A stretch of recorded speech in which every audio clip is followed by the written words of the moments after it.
एक बार आचार्य, आप देख रहे हैं खास खबर, आपका शहर आपकी खबर। और आज हम बात करेंगे तमाम मुद्दों को लेकर। सबसे पहले राजधानी भोपाल और रायपुर की हम उठाएंगे इन शहरों के आज के बड़े मुद्दे और जानेंगे ग्राउंड जीरो की क्या हकीकत है। तो चलिए शुरू करते हैं।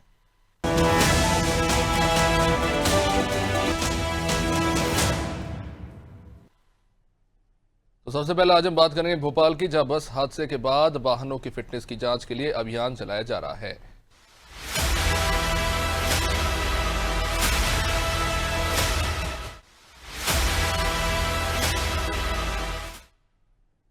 राजधानी भोपाल में हुए दर्दनाक बस हादसे के बाद सीएम डॉक्टर मोहन यादव ने वाहनों की फिटनेस और दस्तावेजों की जांच के लिए प्रदेश व्यापी अभियान शुरू करने के निर्देश दिए हैं। उन्होंने स्पष्ट रूप से कहा है कि नागरिकों की सुरक्षा सर्वोच्च प्राथमिकता है। सीएम के निर्देश के बाद पूरे प्रदेश में एक विशेष अभियान शुरू हो गया है। इसमें यात्री बसों, स्कूल बसों और शैक्षणिक संस्थानों की बसों की सघन जांच की जा रही है। परिवहन विभाग, पुलिस और यातायात पुलिस की संयुक्त टीमें राजधानी समेत सभी जिलों में चौराहों पर बसों की फिटनेस जांच रही है और नियमों का उल्लंघन करने वाले वाहनों पर सख्त कार्रवाई की जा रही है। आपको बता दें कि मध्य प्रदेश में सड़क हादसों के आंकड़े हर किसी को चौंका रहे हैं। यहाँ रोज 300 से 400 सड़क दुर्घटनाएं हो रही। 2023 में 77,000 से भी ज्यादा हादसे हुए। 2024 में यह आंकड़ा 88,000 को पार कर गया। सागर, इंदौर, भोपाल, धार और जबलपुर जैसे तमाम जिलों में सबसे ज्यादा सड़क हादसे हो रहे हैं। इन हादसों के पीछे 35% मामलों में खराब सड़कों और आवारा मवेशियों की भूमिका रही है, जबकि 24% हादसे शराब पीकर गाड़ी चलाने वालों के कारण हो रहे हैं। सड़क निर्माण में अनदेखी, अंधे मोड़ में मानकों के विपरीत काम, ब्रेकर को मानकों के अनुसार नहीं लगाना, ट्रैफिक नियमों को लेकर अनदेखी करना या फिर उसके बारे में जानकारी ना होना, इलाज में देरी, ओवरलोडिंग और तमाम तरह की अलग अलग चीजें। अनफिट गाड़ियों की तो सड़कों पर भरमार है। इन तमाम कारणों के चलते लोग अपनी जान गंवा रहे हैं। ये स्थिति न सिर्फ सड़कों की है बल्कि सिस्टम की भी गंभीर खामी की ओर ये इशारा करते हैं। आपको बता दें कि सड़क हादसे एक बड़ी चुनौती बन गए, खासतौर से जो बस हादसा हुआ, एक गाड़ी जिसका ब्रेक फेल हो गया और कई गाड़ियों को कुचलते हुए वो आगे निकल गई। ये हाल है राजधानी भोपाल का। इसके अलावा इंदौर, धार जैसे, जबलपुर जैसे तमाम शहरों में सबसे ज्यादा हादसे हो रहे हैं। ऑन एन एवरेज 300 से लेकर 400 हादसे हर दिन रिकॉर्ड हो रहे हैं। अभी हाल ही में 108 जो इमरजेंसी नंबर है उसकी जो रिपोर्ट निकलकर सामने आई, उसमें भी निकल के चौंकाने वाले आंकड़े सामने आए, जिनमें से कुछ आंकड़े हमने आपको प्रस्तुत किए हैं। इससे पहले भी रिपोर्ट आई थी जिसमें इसी तरह की जानकारी निकलकर सामने आई कि 6 महीनों के अंदर ही हजारों हादसे हो गए। और इसमें बात यह है कि मुख्यमंत्री डॉक्टर मोहन यादव निर्देश दे रहे हैं कि अब इसको लेकर अभियान चलाया जाएगा, फिटनेस चेक की जाएगी और जो भी अनफिट गाड़ियां हैं उनके ऊपर कार्रवाई होगी। लेकिन हमारा सवाल यह है कि क्या ये जो कह सकते हैं कि रोजमर्रा का काम है ट्रैफिक पुलिस का और विभाग का, और सड़क निर्माण को भी ले लीजिए तो ये उनका काम है, यूं जरूरत पड़ती है कि हर बार मुख्यमंत्री बोलते हैं तभी अचानक अभियान शुरू हो जाता है। वैसे आपको याद दिलाना चाहेंगे कि अब से पहले एक घटना हुई थी और उसमें भी एक स्कूली बच्चे की मौत हुई थी और इस तरह की घटनाएं हुई है पहले भी। तब भी ये कहा गया कि नहीं, अब बृहद स्तर पर अभियान चलाया जाएगा। खासतौर से स्कूल बस में एक ऐसी घटना हुई जिसके बाद कहा गया कि इनकी फिटनेस चेक की जाएगी, इनमें सीसीटीवी कैमरे लगाए जाएंगे और इनका पीयूसी चेक किया जाएगा। तमाम तरह की बातें जो है स्पष्ट निर्देश थे कि किए जाने चाहिए थे, लेकिन ऐसा होता हुआ नजर नहीं आ रहा। अभियान फिलहाल चलाया जा रहा है, उसकी स्थिति क्या है हम नहीं जानते। सच्चाई तो यह है कि बड़े शहर के कंडम वाहन जो वहां से यहां भेज दिए जाते हैं, क्योंकि अब वहां की उन बड़े शहरों में ये बसें चलाने लायक नहीं है। तो ऐसे में होता यह है कि इन्हीं बसों को सस्ते दामों पर खरीदकर छोटे टायर 3 और टायर 4 सिटीज में दौड़ा दिया जाता है। इन बसों के कभी ब्रेक फेल हो जाते हैं, इन बसों में कभी इंजन फेल हो जाता है, इन बसों के कभी टायर फटने से हादसे हो जाते हैं। ये खटारा बसें दौड़ रही हैं जिसमें ओवरलोडिंग भी की जाती है, उसके चलते भी लोग जो है मारे जाते हैं। और सड़क विभाग अब तक की अपनी सबसे बड़ी पहेली है। सड़क विभाग आखिर कैसे काम करता है, भगवान ही उसका मालिक है। क्योंकि एक विभाग के पास जाओ, बोलो कि साहब आपकी ये सड़क जो है खराब है, वो दूसरे विभाग के ऊपर डाल देते हैं। सच्चाई यह है कि ठेकेदारों को रखते हैं कि सड़क बनाइए और उसकी मरम्मत का भी जिम्मा उनके ऊपर रहता है। वो सड़क बनाते हैं बेतरतीब तरीके से, मानकों का ध्यान रखा नहीं जाता, फिर वो सड़क खराब हो जाती है और मेंटेनेंस जिस ठेकेदार को दिया जाता है वो करता नहीं। नाम के लिए, खानापूर्ति के लिए जो है उस पर्टिकुलर ठेकेदार को ब्लैकलिस्ट कर दिया जाता है, लेकिन ऐसा इकलौता ठेकेदार तो है नहीं। ऐसे तमाम जो है विभागीय स्तर पर गड़बड़ियां हैं जिसके चलते लोग अपनी जान गंवा रहे हैं। आपको ज्यादा दूर जाने की जरूरत नहीं है, हमें भी बताने की जरूरत नहीं है। आप अपने घर से बाहर निकलिए, आपको कहीं भी जरूरी गैर जरूरी ब्रेकर मिल जाएगा। इन ब्रेकरों का कोई मानक नहीं है, किस स्टैंडर्ड पे इन्हें बनाया जा रहा है इसकी कोई जानकारी नहीं है। कहीं पे ऊंचे हैं, कहीं पे नीचे हैं, कहीं पे ब्रेकर लगा दिए पर रिफ्लेक्टर नहीं लगाए। तो फिर इस ब्रेकर लगाने का मतलब ही क्या हुआ कि जब दौड़ता हुआ वाहन अगर तेजी से आ रहा है, मान लीजिए, उसे अगर रिफ्लेक्टर पे दिखाई नहीं कि आगे ब्रेकर है तो गाड़ी रोकेगा नहीं, और फिर तेज गति से ब्रेकर से भी उछल के गिरकर लोग हादसों का शिकार होते हैं। स्कूलों के सामने तक जो बड़े ब्रेकर्स लगाए जाते हैं उनमें रिफ्लेक्टर्स जो है सिस्टमेटिकली नहीं लगाए जाते। सोचिए, बच्चे जो अपने माँ बाप आते हैं बच्चों को वहां छोड़ने के लिए, रिसीव करने के लिए, सबसे बड़ी संख्या इन्हीं की होती है, इन्हीं की संख्या होती है, लेकिन इस पर ध्यान नहीं दिया जाता। सबसे ज्यादा जरूरत जो है अगर आप ब्रेकर्स की देखेंगे तो वो अस्पतालों के सामने से, जो धार्मिक स्थल है जहां पर आमतौर पर बूढ़े बुजुर्ग और बच्चे होते हैं, वहां पर शैक्षणिक संस्थानों के बाहर जो है ब्रेकर्स लगाए जाते हैं। पर सवाल यह कि क्या इन मानकों का पालन हो रहा है? सड़क निर्माण में क्या जो साइनेज प्रॉपर लगने चाहिए उनका पालन हो रहा है? अंधे मोड़ पर जिस तरह से वहां पे रिफ्लेक्टर्स लगाने चाहिए, कर्व्ड मिरर्स लगाने चाहिए ताकि दूसरी तरफ से आने वाले व्यक्ति को दिख सके कोई आ रहा है, क्या उसको सही तरीके से किया जाता है?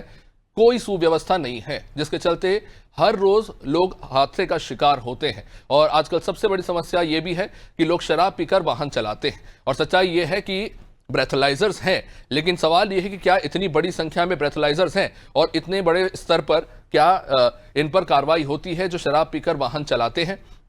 ये सब अलग अलग विभागों की नाकामी का नतीजा है कि हर साल हजारों लोग मारे जाते हैं। कई लोग की जान तो इसलिए भी जाती है क्योंकि वह हादसे का शिकार होने के बाद उन्हें सही समय पर इलाज नहीं मिलता। आपको यह भी बता दें कि अब मध्य प्रदेश में हेलीकॉप्टर सेवा इमरजेंसी के लिए शुरू कर दी गई है, ताकि अगर मान ले कहीं ऐसी जगह पर हादसा हो गया जहां पर स्थिति काफी गंभीर है मरीज की, तो तुरंत उसे हेलीकॉप्टर के जरिए अस्पताल पहुंचाने की भी व्यवस्था की गई है। लेकिन सवाल यह है कि ये जो हादसे एक के बाद एक लगातार हो रहे हैं, उनमें किसकी गड़बड़ी ज्यादा है? और इस पर सुधार की बात होती जरूर है, लेकिन हम देखते हैं कि कुछ दिनों बाद फिर से वैसे ही हालात देखने को मिलते हैं।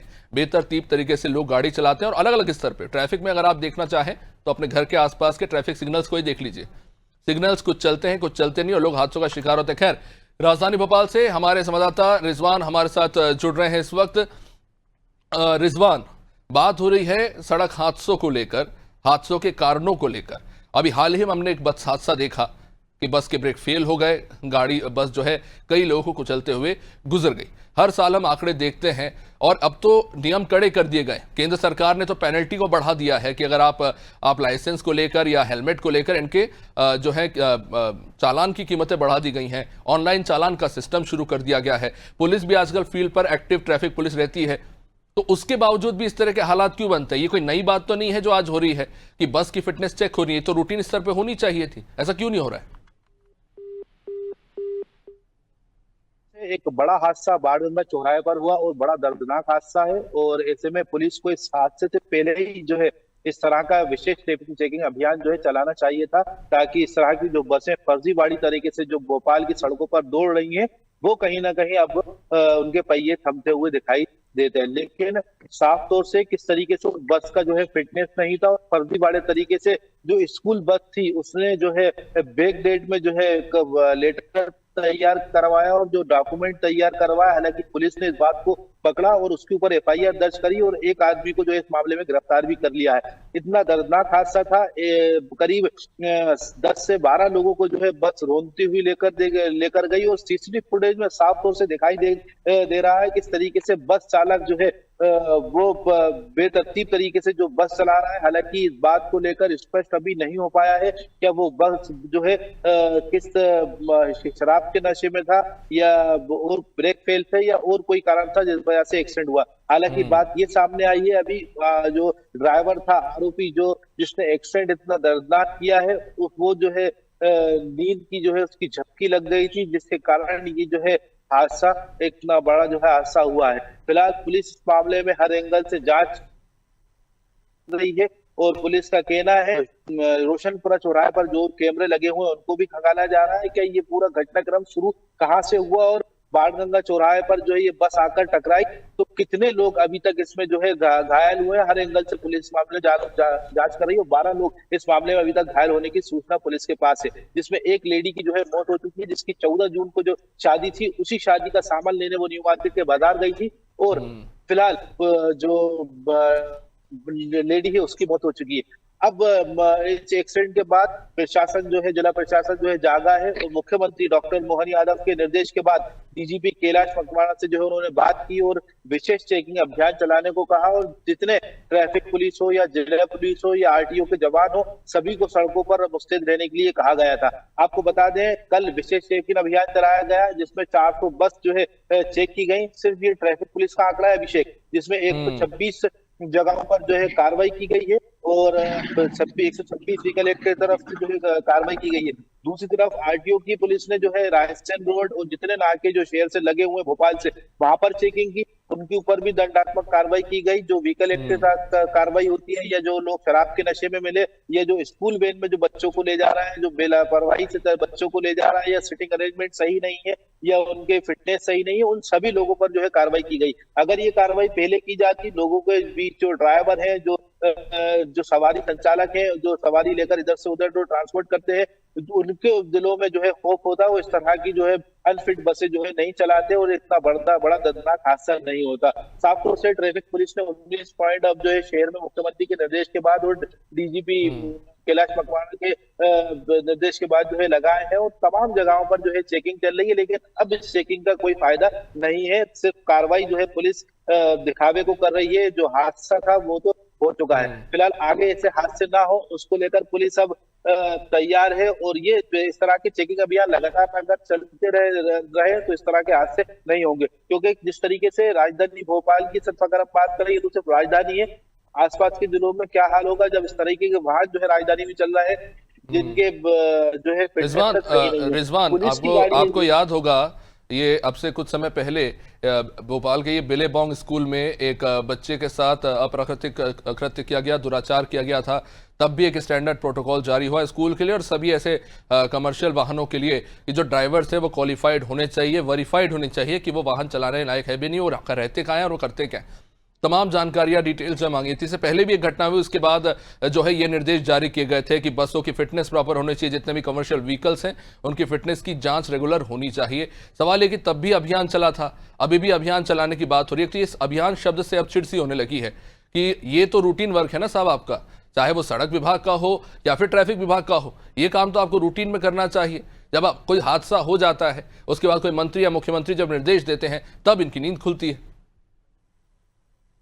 बिल्कुल अभिषेक, बड़ी लापरवाही है, और पुलिस की सबसे बड़ी लापरवाही है इसमें कि ट्रैफिक पुलिस सिर्फ सीट बेल्ट पर जो है चालान काट रही है, हेलमेट को लेकर चालान काट रही है, ना ही ट्रैफिक डायवर्जन सही है, ना ही जो स्कूल बस में जो लोग जो ड्राइवर है और जो गेट पे खड़े रहते हैं, जो स्कूल के वो ड्राइवर सीट के पास जो गेट है, मेन गेट बस का, उस पर जो लोग खड़े होते हैं ना, उनका वेरिफिकेशन है। सिर्फ 2 दिन ही वेरिफिकेशन और अभियान का जो है रूप देखने को मिलता है, उसके बाद स्थिति जो टस की मस रहती है। हालांकि कल पुलिस ने एक बड़ी कार्रवाई करी है। पुलिस का कहना है जो ट्रैफिक पुलिस के जवान 19 पॉइंट पे खड़े हुए थे, इसमें 3 पॉइंट ऐसे निकले जो स्कूल वैन में जो बच्चे बैठे हुए हैं उनका जो ड्राइवर है वो शराब के नशे में जो गाड़ी चला रहा है। मतलब कितनी बड़ी लापरवाही है। एक बड़ी घटना को अंजाम जो है नशे की हालत में अगर वो आदमी दे देता है, उसके बाद इस तरह के अभियान अगर पुलिस चलाएगी तो क्या फायदा।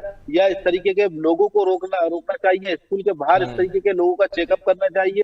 जो छोटे बच्चे छोटी बच्चियां जो है स्कूल वैनों में बैठती हैं, लेकिन किसी भी तरह की कोई जो है अभियान नहीं, और ना ही कोई जमीनी स्तर पर कोई ऐसा देखने को मिलता है। जब कोई निर्देश बड़ा अधिकारी दे देता है या कोई मंत्री या मुख्यमंत्री इस तरह के निर्देश देते हैं, तो उसके बाद जो है ये अभियान के रूप में इस तरह की चीजें देखने को नहीं मिलती है। लेकिन उसके बाद जो है ट्रैफिक पुलिस या तो बंगलों के बाहर खड़ी दिखती है जवान, लॉ एंड ऑर्डर में जो है जवान देखने को मिलते हैं। इस तरह के कोई चेकिंग अभियान नहीं चलते।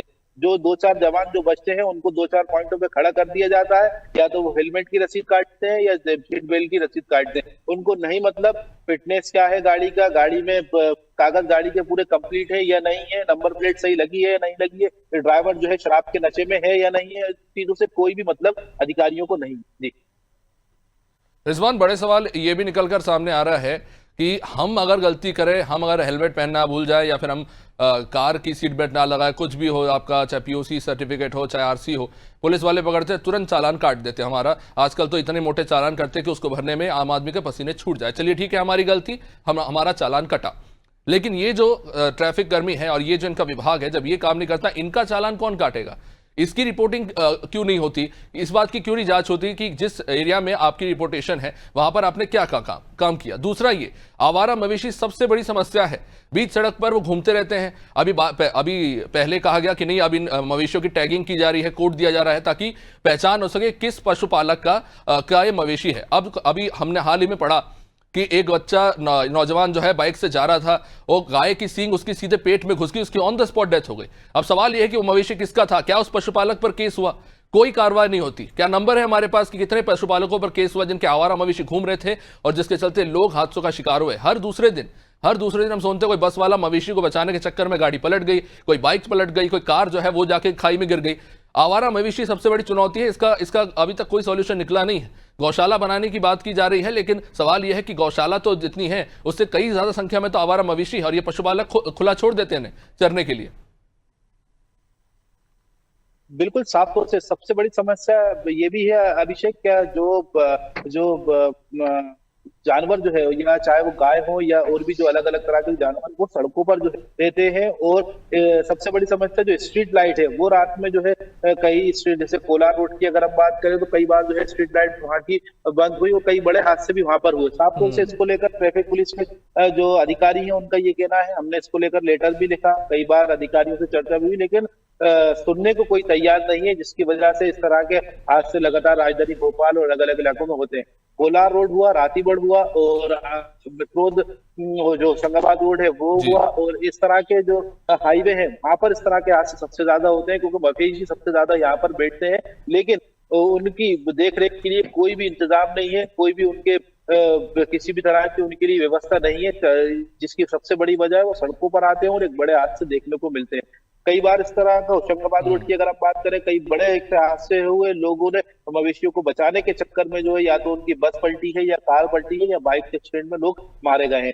कोलार में जो है एक युवक की मौत इसी वजह से हुई थी, जब वो वहां से गुजर रहा था, स्ट्रीट लाइट भी चालू नहीं थी और वो वहां से गुजर रहा था, तब जो मवेशी है वो सड़कों पर बैठे थे, रात में उसको देखी नहीं, गाड़ी उसके ऊपर चढ़ी और युवक की मौके पर ही मौत हो गई। दो दोस्त उसके साथ थे, वो भी गंभीर रूप से इसमें घायल हुए थे, एक का जो है हाथ फ्रैक्चर हुआ था और एक की कमर में जो है लगी थी। फिलहाल पुलिस ने इसके बाद जो है लेटर जारी किया, लेकिन जो स्थिति है वो तस्कीमा से अभी भी कोई भी इस मामले में आगे कार्रवाई देखने को नहीं मिली।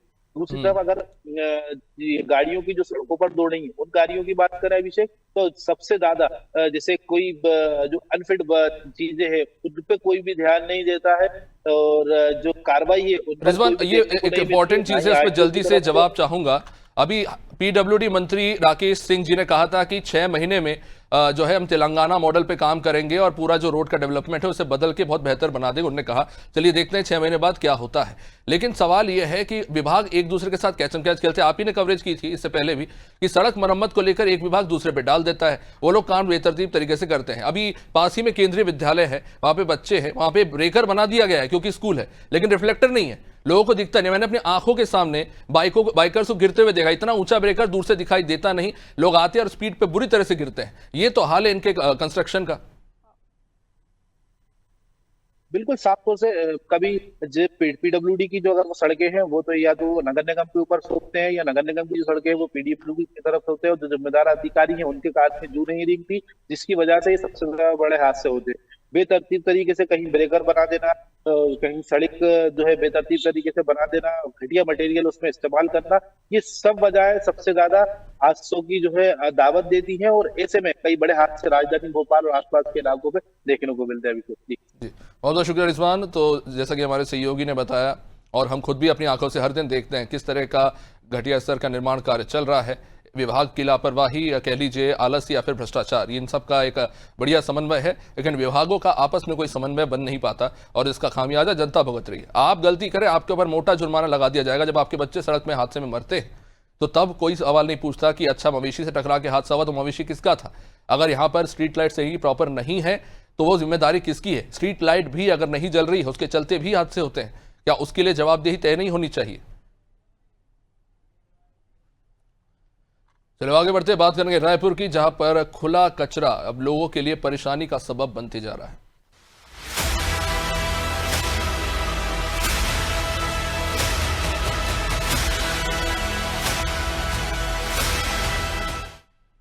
राजधानी रायपुर में डीकेएस सुपर स्पेशलिटी अस्पताल और मानव अधिकार आयोग कार्यालय के सामने खुले में ऐसे कचरा पड़ा हुआ है। तस्वीरें आप खुद देखिए।